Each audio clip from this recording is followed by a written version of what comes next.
Buletin Didik 5 Mac bersama saya Khairi Hazwan Muhammad Asri. Assalamualaikum dan salam sejahtera.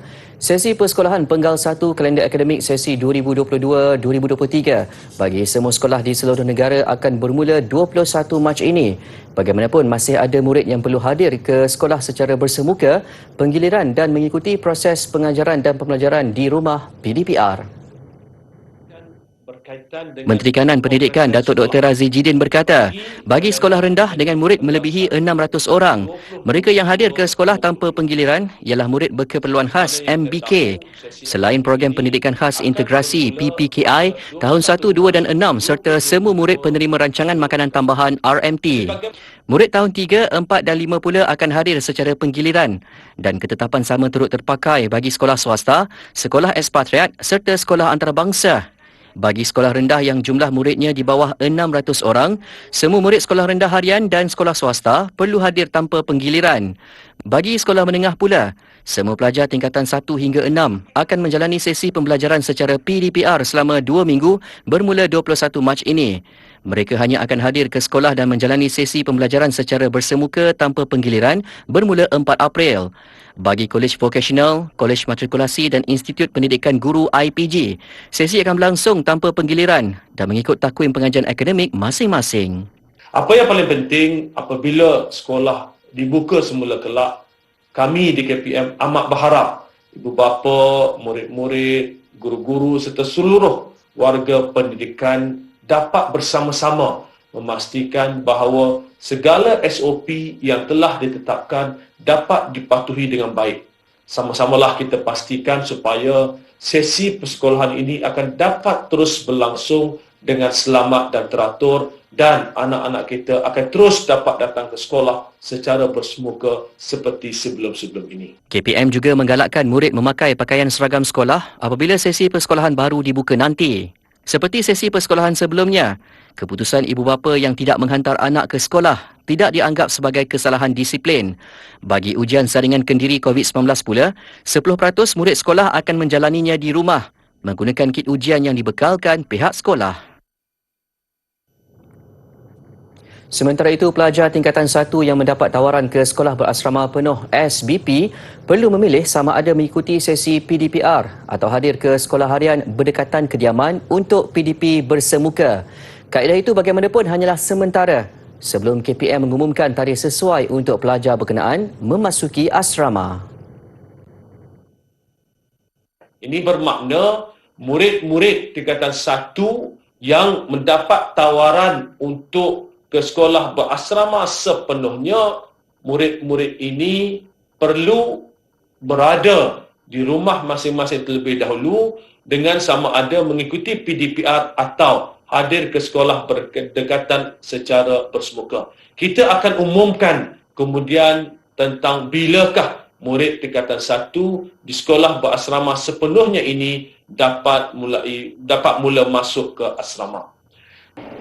Tambahnya, sekolah swasta berasrama yang mempunyai kapasiti menguruskan keseluruhan pelajar boleh beroperasi sepenuhnya termasuk menerima pelajar baru tingkatan 1, pelajar tingkatan 2 hingga 6, pra-universiti, IBDP dan peperiksaan setara juga perlu hadir ke sekolah tanpa penggiliran serta dibenar masuk ke asrama bermula 4 April depan.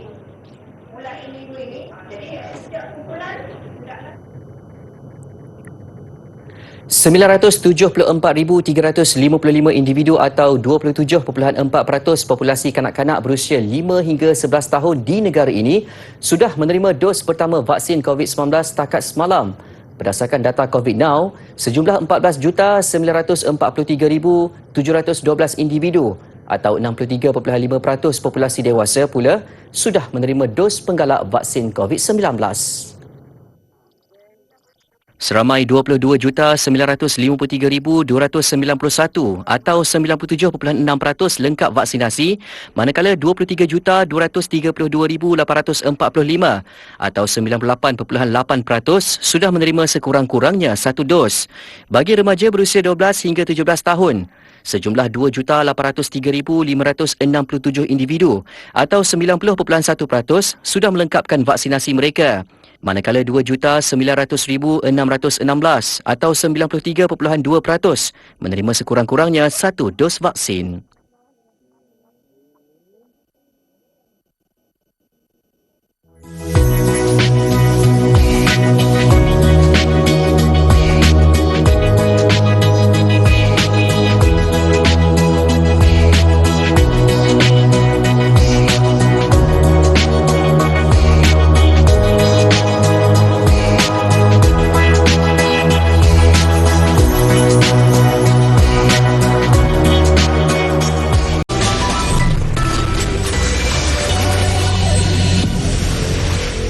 Masih di Buletin Didik, laluan perjalanan lengkap vaksin VTL baharu ke Thailand dan Kemboja akan mula beroperasi mulai 15 Mac sebagai sebahagian daripada usaha bersama ke arah pembukaan semula sempadan antarabangsa. Menteri Pengangkutan Datuk Seri Dr. Wee Ka Siong berkata, pengembara yang telah divaksin sepenuhnya akan dibenarkan melalui laluan itu tanpa perlu menjalani kuarantin semasa ketibaan. VTL baharu ini dijangka dapat membantu memulihkan semula jaringan ekonomi, terutamanya dalam sektor pelancongan yang terjejas teruk akibat pandemik COVID-19. Bagi VTL Thailand, syarikat penerbangan yang ditetapkan dari kedua-dua negara dibenar beroperasi sehingga 6 penerbangan setiap hari bagi laluan Kuala Lumpur, Bangkok. 4 penerbangan setiap hari pula dibenarkan bagi laluan KL Phuket. Bagi Kemboja, syarikat penerbangan yang ditetapkan dari kedua-dua negara dibenar beroperasi sehingga 2 penerbangan setiap hari bagi laluan KL Phnom Penh. Datuk Seri Wee berkata laluan baharu untuk kedua-dua negara boleh ditambah dari semasa ke semasa tertakluk kepada permintaan pasaran.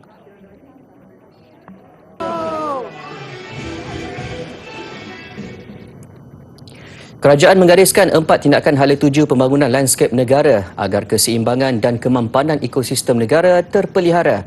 Perdana Menteri Datuk Seri Ismail Sabri Yaakob berkata tindakan itu ialah melindungi aset lanskap, mendaya upaya potensi dan nilai ekonomi industri lanskap, memperkemas sistem jaringan serta mempertingkat kualiti perkhidmatan lanskap.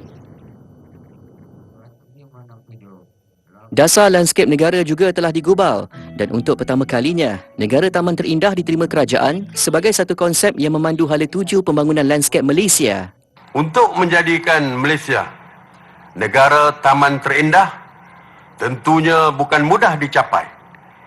Namun, ianya tidak mustahil untuk direalisasikan. Dalam tempoh 25 tahun ini, taman seluas 23,669.15 ekar telah dibangunkan di seluruh negara dan melalui kerjasama semua pihak, kualiti pembangunan lanskap yang indah dan damai telah bercambah. Kepentingan lanskap sebagai komponen kesejahteraan sosial rakyat juga dibuktikan dengan peningkatan penggunaan taman awam dan ruang lanskap seluruh negara seperti Taman Persekutuan Bukit Kiara. Jumlah pengunjung ke taman berkenaan juga menunjukkan peningkatan 287.10% pada 2021 berbanding tahun sebelumnya. Berdasarkan kejayaan itu, konsep Taman Persekutuan akan diperluaskan ke seluruh negara. Ia sekaligus meningkatkan akses rakyat kepada kawasan lanskap selain menambah lokasi hijau di kawasan perbandaran yang menjadi faktor utama penyumbang persekitaran rendah karbon, biodiversiti semula jadi serta kewujudan bandar mampan berdaya huni. Datuk Seri Ismail Sabri berucap sempena Majlis Sambutan Hari Lanskap Negara 2022 di Ecoflora Johor Bahru pagi tadi. Industri kreatif pada hari ini dilihat semakin mendapat perhatian dalam golongan masyarakat yang kian sedar akan keunikan sesuatu karya, antaranya menerusi bidang kraft tangan seperti batik, tenunan, kayu, logam, seramik dan rotan. Industri ini juga melibatkan program pemasaran, kajian dan penyelidikan, pembangunan keusahawanan, pemuliharaan dan pemeliharaan kraf serta latihan. Justru ia sudah cukup membuktikan bahawa industri ini bukanlah sekadar minat dan hobi semata-mata, malah boleh dijadikan sebagai kerjaya. Segmen kerjaya minggu ini mengupas lanjut tentang penganyam rotan. Selain mempunyai pengalaman kira-kira 36 tahun dalam bidang anyaman rotan, Ishak Kasim juga dilantik sebagai Adi Guru Kraf Anyaman Rotan oleh Kraf Tangan Malaysia pada 2011. Menurutnya, walaupun ketika itu persepsi masyarakat agak negatif apabila kaum lelaki melibatkan diri dengan kraf tangan, ia bukan penghalang untuk terus mengejar impian. Saya memang ada darah seni ya. Jadi ayah saya pun buat rumah, rumah saya pun dia menganyam.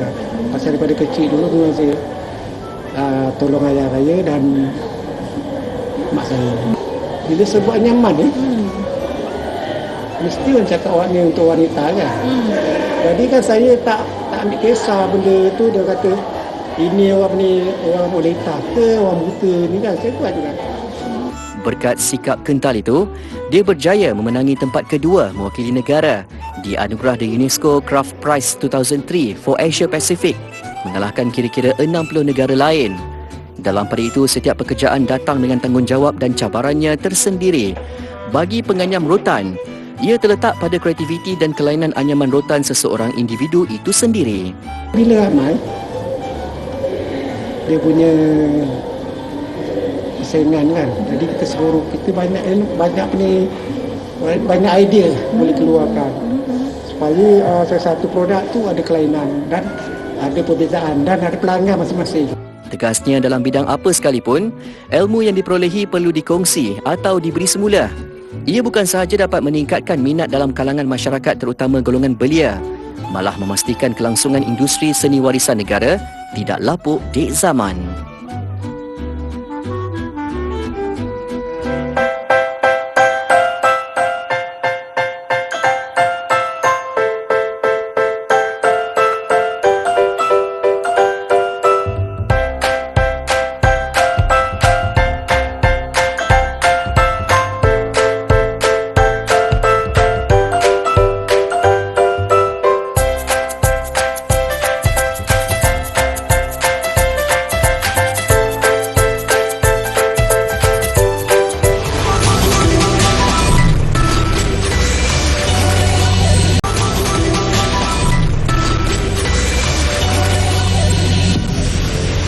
Fenomena air laut surut penuh di pantai Tanjung Ru, Langkawi sehingga membentuk imej seakan laut terbelah menjadi tarikan kepada lebih 300 pengunjung. Berlaku hanya sekali dalam setahun. Fenomena ini juga boleh dinikmati selama 1 jam sahaja seawal 7 pagi.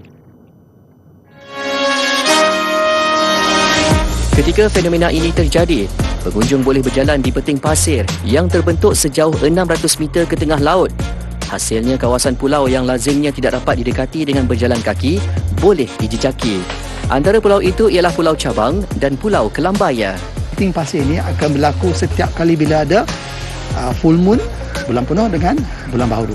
Mesti ada punya. Ya. Cuma beza dia, kadang-kadang dia 0.3, 0.4, 0.5. Kita boleh jalan lagi.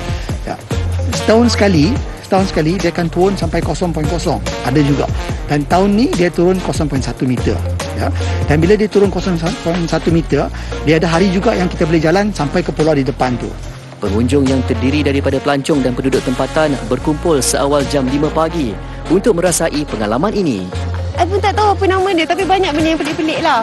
Tapak Sulaiman selalu kita tengok kecil-kecil ni memang besar muka. 5.5, kita orang sampai sini pun 6.5 tadi. Masih gelap. Ya, kali pertama. Sebab memang dah tahu dia setiap tahun sekali kan. So kalau esok ada, insyaAllah datang lagi sekali lah sebab dia orang tak puas tadi. Saya suka datang ke sini sebab pemandangan dia, view dia cantik. Dengan tempat ni macam surut kan. Surut macam boleh jalan ke pulau tu setahun sekali. Tu yang siap pasang alam tu. Untuk tengok keadaan macam mana kan. Pemandangan dia dengan orang ramai. Suasana dia tenang kan. Pengurusan resort di Tanjung Ru turut mengadakan acara berjalan di atas beting pasir ini untuk menarik pengunjung. Acara turut mendapat kerjasama Angkatan Pertahanan Awam APM dan pihak polis bagi memastikan keselamatan pengunjung. BTS mencatat 3 lagi rekod dunia. Dalam tempoh sebulan lalu, kuasa K-pop itu memperbaharui rekod mereka di Instagram, TikTok dan Twitter. Setakat Februari 2022, bilangan pengikut BTS mencecah lebih 60 juta di Instagram. Ia juga jumlah tertinggi untuk mana-mana kumpulan muzik di platform berkenaan.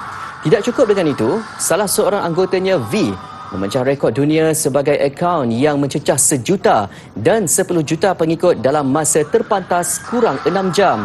Pencapaian ini berterusan ke TikTok dan Twitter, di mana akaun rasmi BTS masing-masing mempunyai lebih 45 juta dan 44 juta pengikut, malah terus bertambah dari semasa ke semasa.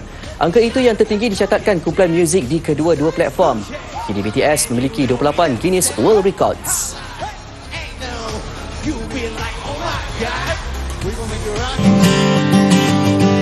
Tahukah adik-adik, dinasti Uthmaniyah adalah dinasti yang paling lama memerintah dalam dunia Islam, iaitu dari abad ke-13 hingga ke abad 20.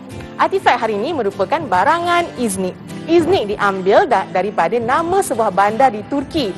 Bandar yang banyak menghasilkan hasil-hasil karya tembikar yang berkualiti tinggi pada pemerintahan dinasti Uthmaniyah. Barangan seramik Iznik merupakan barangan yang paling cantik kerana ia menghasilkan kesenian Islam yang berwarna-warni. Dan corak yang terdapat pada tembikar Iznik merupakan gabungan corak tradisional Uthmaniyah dan unsur seramik biru putih negara Cina. Barangan yang dihasilkan pula merangkumi set makanan seperti pinggan dan mangkuk, jak serta cawan minuman. Tidak seperti seni perhiasan Islam yang lain, hiasan seramik Iznik lebih tertumpu kepada bunga-bungaan yang berwarna terang berbanding kaligrafi. Antara motif yang menjadi pilihan adalah tulip dan teluki. Dan zaman kegemilangan barangan seramik ini adalah pada waktu pemerintahan Sultan Sulaiman dari 1494 sehingga 1566 Masihi. Dinasti Uthmaniyah telah memainkan peranan yang sangat penting dalam memperkenalkan satu seni Islam yang sangat disegani di Barat.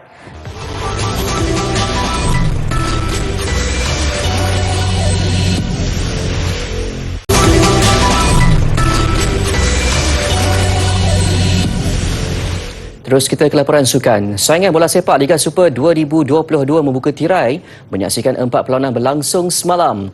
Juara bertahan Johor Darul Takzim yang beraksi di tempat sendiri terpaksa bekerja keras sebelum menundukkan Penang FC 1-0. Sarawak United dan Sabah FC pula gagal memanfaatkan kelebihan di arena sendiri, tewas tipis kepada Kedah Darul Aman FC dan Negeri Sembilan FC. Manakala pertemuan derby Lembah Kelang, Kuala Lumpur City menentang Selangor FC terikat 3-3. Di Stadium Sultan Ibrahim Iskandar Puteri, juara Liga Super 8 kali berturut-turut JDT ditentang hebat Penang FC. Taktikal bertahan pasukan pelawat nyata menyukarkan JDT. Tanpa jaringan pada 45 minit pertama, JDT menggandakan asakan selepas rehat. Hasilnya tuan rumah berjaya menyamakan kedudukan menerusi tandukan penyerang berbisa Brazil Bersen da Silva minit ke-70.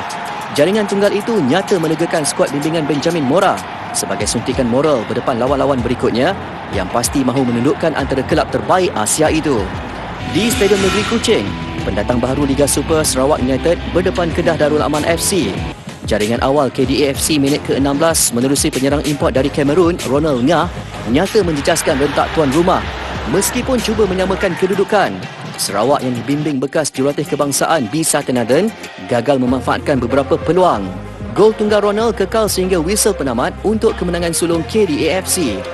Turut gagal memanfaatkan kelebihan di tempat sendiri di Stadium Likas, Sabah FC yang juga dikendali bekas jurulatih kebangsaan Dato' Ong Kim Swee menentang Negeri Sembilan FC, satu lagi pencabar baharu Liga Super. Sabah FC seharusnya di depan.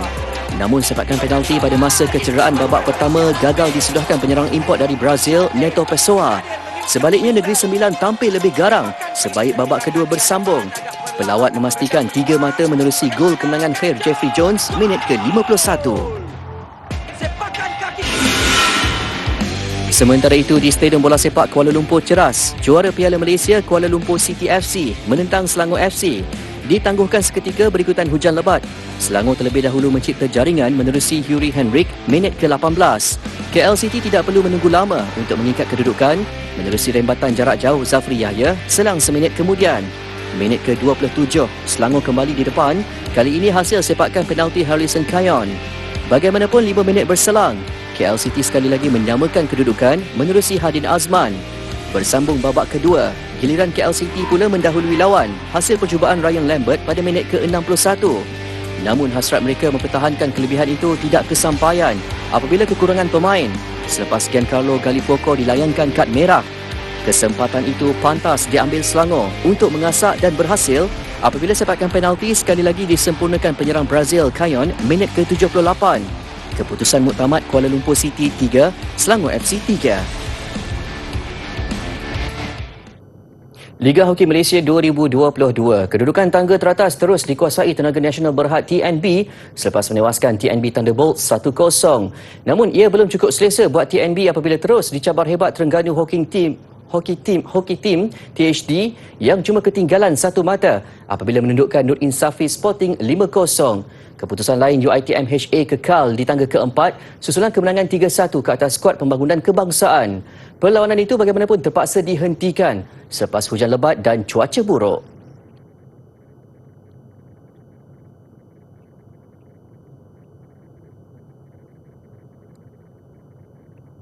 Pertemuan UiTM HA menentang pasukan pembangunan kebangsaan berlangsung di Stadium Hoki Nasional Bukit Jalil. UiTM di depan pada minit ke-22 menerusi Zulfidaus Mizun. Selang 3 minit kemudian, menyusul gol kedua UiTM hasil jaringan Farizul Afiq Muhammad. Tidak mudah mengalah, pasukan pembangunan kebangsaan berjaya merapatkan jurang gol melalui Muhammad Syafiq Abdullah minit ke-28. Namun Daniel Ashraf Abdul Ghani kembali meletakkan UiTM selesa mendahului 3-1 minit ke-33. Ketika UiTM menggandakan asakan menambah gol, hujan lebat dan cuaca buruk memaksa pegawai perlawanan menghentikan permainan pada minit ke-47. Selepas menunggu 30 minit, cuaca masih tidak berubah dan perlawanan akhirnya ditamatkan dengan keputusan 3-1 memihak UiTM.